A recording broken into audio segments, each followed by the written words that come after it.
That former staffer is Miles Taylor, and he is joining me now. He was chief of staff at the Department of Homeland Security during Trump's first term, and he wrote the anonymous New York Times op-ed criticizing Trump, though he has now set up a legal defense fund at endpresidentialrevenge.org. And Miles, welcome. There's a lot of pressure on you right now and a lot to get into here, but I do appreciate your time. I want to just get your thoughts from kind of a national security point of view on the fallout of the Trump-Musk public spat. I mean, first, what ran through your mind when you saw it playing out? Certains événements législatifs ne retiennent pas l'attention pour leurs résultats immédiats, mais pour le changement qu'ils provoquent dans le rythme habituel des institutions.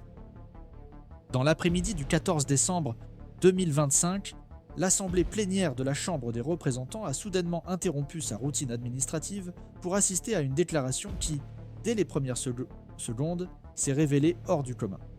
Le député Al Green, du Texas, est monté à la tribune, non pas pour présenter un projet de loi, répondre à un rapport ou articuler un compromis bipartite, mais pour formaliser une nouvelle tentative de destitution contre le président Donald Trump.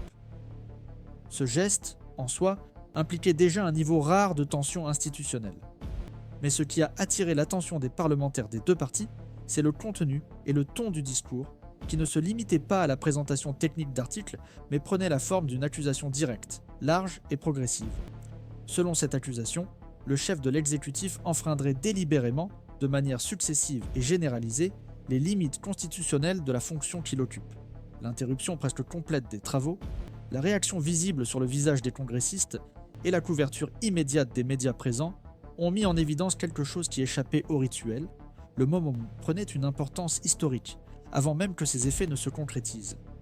Le discours a duré un peu plus de 11 minutes, mais il a condensé des accusations qui, selon Green, s'accumulaient depuis les premiers mois du mandat actuel et qui auraient atteint, selon ses propres termes, un point critique de non-retour. Le représentant a fait valoir que le comportement présidentiel n'était plus politiquement controversé, mais était devenu institutionnellement insoutenable. Il a cité l'utilisation répétée des réseaux sociaux pour attaquer nommément des membres du Congrès, l'incitation indirecte à des comportements violents de la part de partisans, la résistance systématique à l'exécution des décisions. You don't hand matches to an arsonist, and you don't give power to an angry left-wing mob. De documents relatifs à l'affaire Epstein. Aucun de ces éléments n'était nouveau pour ceux qui suivaient de près l'actualité politique. Mais la proposition de Green les a réorganisés dans une ligne de continuité qui remettait directement en cause la légitimité du maintien du président à son poste. L'impact de cet épisode ne s'est pas limité à ce qui s'est passé dans la salle à ce moment-là. En rassemblant, dans une seule déclaration, des épisodes disparates qui étaient en net traités séparément par l'opinion publique et les institutions, le député a provoqué un réalignement de l'agenda législatif. Et surtout, il a obligé les parlementaires de différents courants à prendre position face à un récit plus global de détournement de fonctions. La réaction immédiate du groupe républicain était de tenter de vider l'initiative de sa substance par une manœuvre réglementaire de classement sommaire. Mais avant cela, 140 démocrates ont voté en faveur de l'examen des articles, un nombre suffisamment important pour signaler objectivement qu'une partie significative du Congrès considère qu'il est plausible, légitime et nécessaire de soumettre le président à une nouvelle procédure de destitution, même après 2 tentatives infructueuses lors de mandats précédents. Même si la résolution a été bloquée le jour même, la répercussion de son contenu et l'intensité de la réponse politique ont indiqué que l'épisode ne s'arrêterait pas là. Le député Al Green lui-même a déclaré publiquement qu'il avait l'intention de déposer une nouvelle version des articles avant la fin du mois de décembre. Cette fois-ci, il entend incorporer des éléments supplémentaires qui, selon lui, renforcent la thèse d'un comportement récurrent incompatible avec les devoirs de la présidence. Parmi les points qui devraient figurer dans la nouvelle proposition, figurent des extraits du témoignage de l'ancien procureur spécial Jack Smith, qui a mis en évidence des indices d'implication directe du président dans des tentatives de renversement du résultat électoral de 2020. Figure également la réponse imminente du ministère de la Justice à l'exigence légale de divulguer les dossiers en suspens de l'affaire Epstein, dont le délai expire dans les prochaines heures.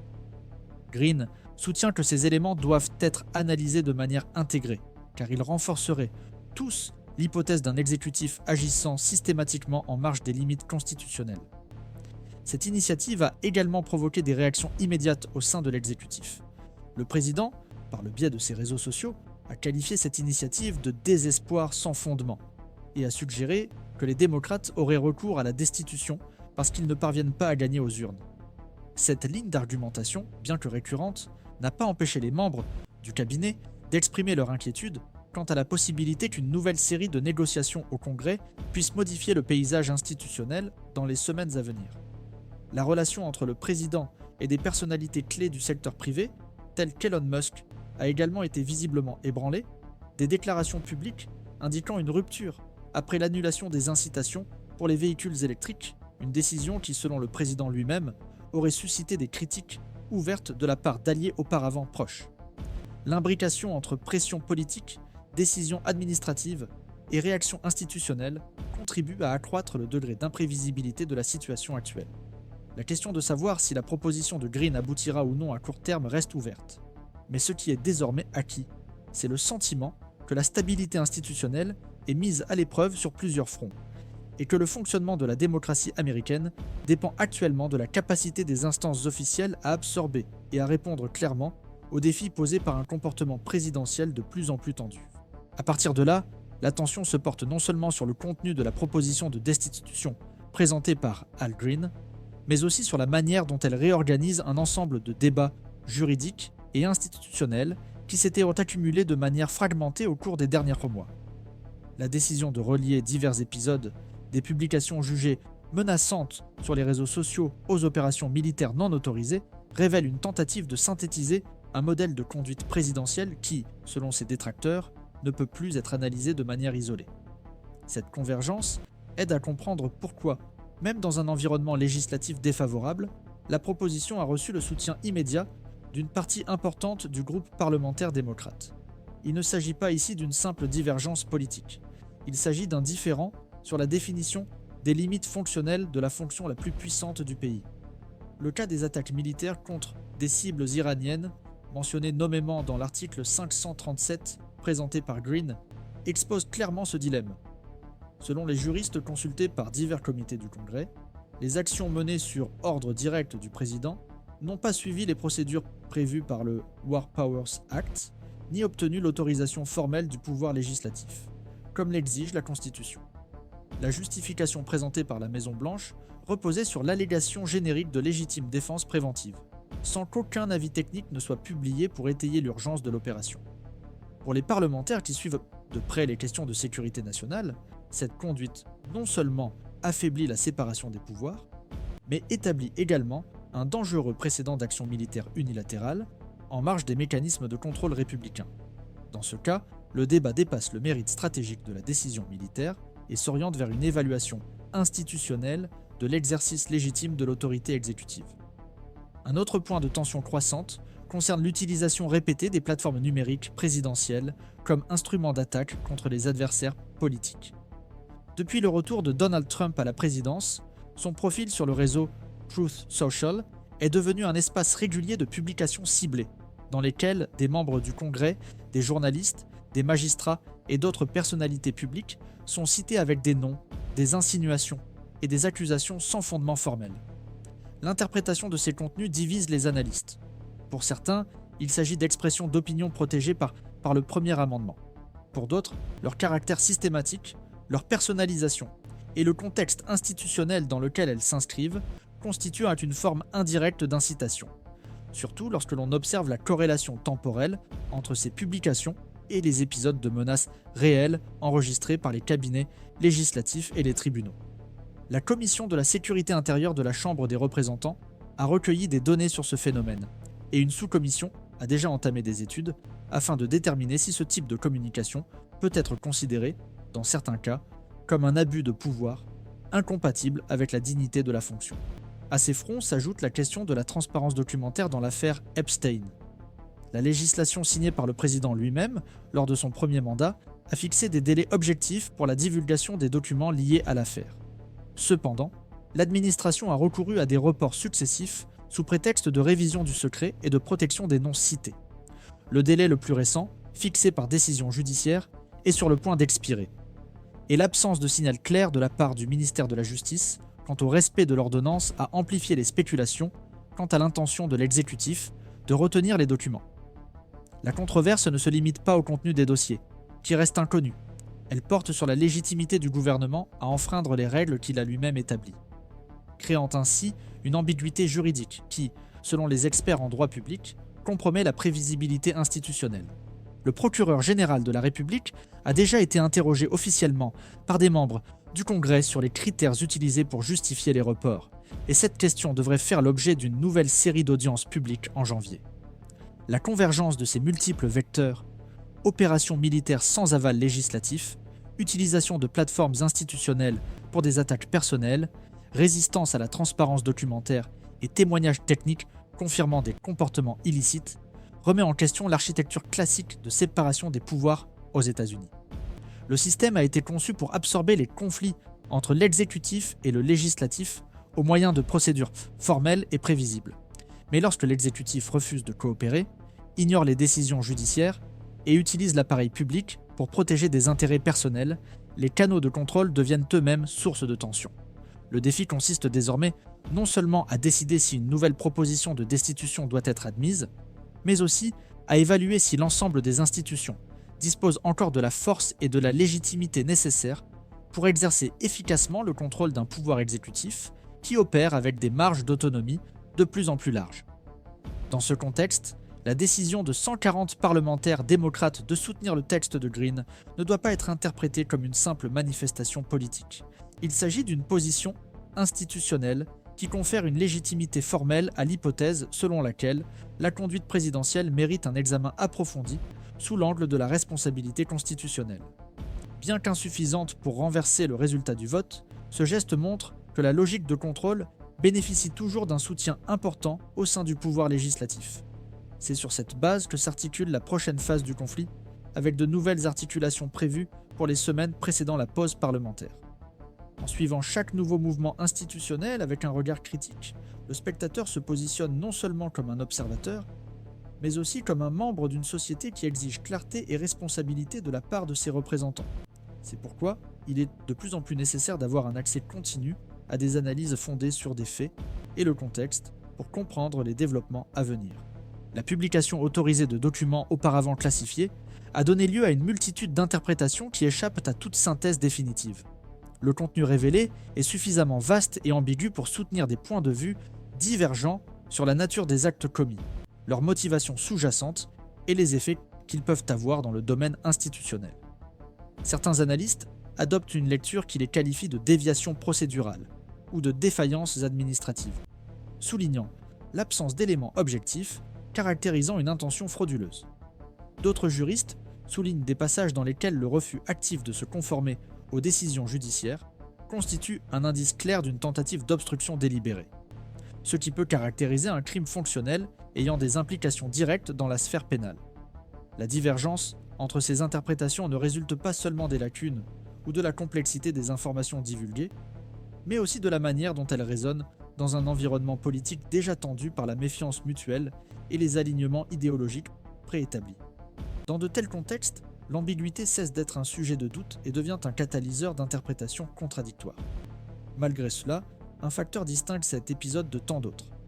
La réaction initiale a montré, au moins ponctuellement, un consensus inhabituel entre des secteurs opposés du spectre politique.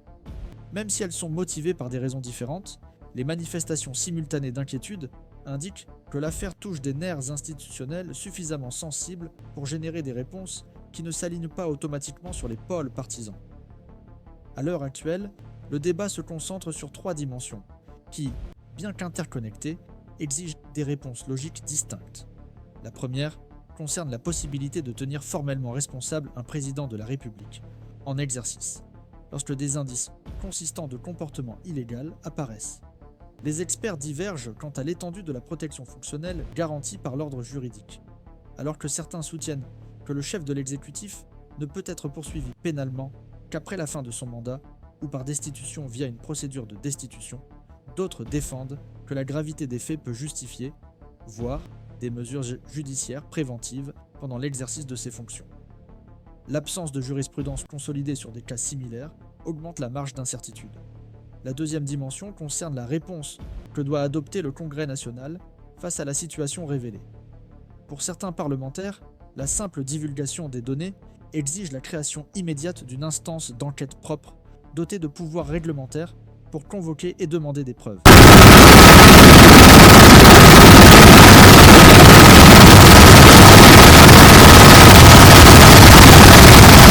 Venant remettre en cause l'intégrité des documents ou de la chaîne de conservation apparaissent.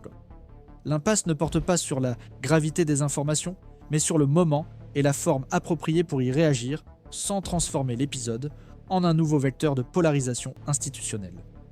La troisième dimension, peut-être la plus sensible, est l'impact politique concret que l'affaire a déjà sur le quotidien du gouvernement fédéral. Bien que les structures administratives continuent de fonctionner, il y a des signes évidents de recul dans les initiatives stratégiques. Les propositions législatives précédemment articulées ont perdu de leur élan. Les déclarations officielles sont devenues moins fréquentes. Et les interlocuteurs habituels de la base alliée ont commencé à faire preuve d'une prudence distante. Les analystes identifient ce mouvement comme le reflet immédiat de l'érosion de la confiance interne, qui pourrait s'intensifier à mesure que de nouvelles informations viendront s'ajouter au débat public. Lorsque le silence s'impose avant même toute pression directe, cela indique généralement que les tensions sont absorbées par les rouages invisibles de la politique institutionnelle. Le scénario qui se dessine à partir de ces trois fronts de tension est fluide et dépend de la manière dont les acteurs centraux du système politique se positionneront. Une réaction coordonnée entre le Congrès et le pouvoir judiciaire pourrait accélérer le processus d'enquête et offrir au public une réponse plus solide, même si elle comporte des risques de conflit entre les pouvoirs. En revanche, une stratégie d'isolement de la part de l'exécutif, fondée sur le déni systématique ou la tentative de délégitimer les institutions qui exigent des explications, tend à générer une escalade de la méfiance mutuelle et à provoquer des ruptures plus importantes. D'autre part, il existe encore la possibilité d'une recomposition institutionnelle si le gouvernement adopte une attitude plus ouverte au dialogue et à la coopération procédurale. Cette dernière voie, bien que plus difficile à court terme, pourrait offrir des pistes pour reconstruire la stabilité perdue. Dans ce contexte, la figure présidentielle occupe une place paradoxale. D'une part, elle reste investie de tous les pouvoirs et prérogatives constitutionnelles. D'autre part, elle voit son capital symbolique progressivement érodé par un discours public qui n'a pas encore atteint son point de saturation. Le risque principal réside dans le fait que, tandis que les institutions discutent des limites de la responsabilité, l'exécutif continue de prendre des décisions d'envergure nationale, dans un contexte de légitimité de plus en plus contesté. Cela fait de l'équilibre entre la prudence institutionnelle et la réponse proportionnée l'un des plus grands défis auxquels le système politique a été confronté au cours des dernières décennies. Il est important de souligner que les épisodes de ce type, dans lesquels des documents sensibles sont rendus publics par décision judiciaire pendant un mandat présidentiel, restent rares dans l'histoire récente. Plus inhabituel encore est le déclenchement de réactions simultanées sur différents fronts institutionnels sans coordination préalable évidente. Ce facteur confère à la situation actuelle une valeur analytique particulière, car il permet d'observer le comportement des rouages du système dans une situation de pression interne, sans la présence d'éléments exogènes pouvant être utilisés comme justification. Il s'agit donc d'un moment d'introspection institutionnelle. Ce qui est mis à l'épreuve, ce n'est pas seulement la robustesse des normes juridiques, mais aussi la capacité de la culture politique à répondre de manière responsable et proportionnée à un défi de cette ampleur. La manière dont chaque pouvoir conduira ses prochaines étapes servira d'indicateur non seulement de la solidité de ses convictions démocratiques, mais aussi de sa capacité à fonctionner sous tension. La retenue, la transparence et le respect de la procédure régulière seront décisifs pour éviter que la crise ne se transforme en rupture. Nous continuerons à suivre le déroulement des événements avec l'attention et le soin que la gravité du moment exige. Notre rôle reste centré sur l'analyse approfondie, le suivi minutieux des procédures formelles et l'interprétation des réponses institutionnelles à la lumière de leur impact collectif. Car c'est dans les zones d'ombre de la vie démocratique que se définissent, de manière durable, les contours de son intégrité. Et chaque nouvel événement soulève une question silencieuse. Dans quelle mesure le système est-il capable de se maintenir uniquement avec les outils qu'il a lui-même construits ?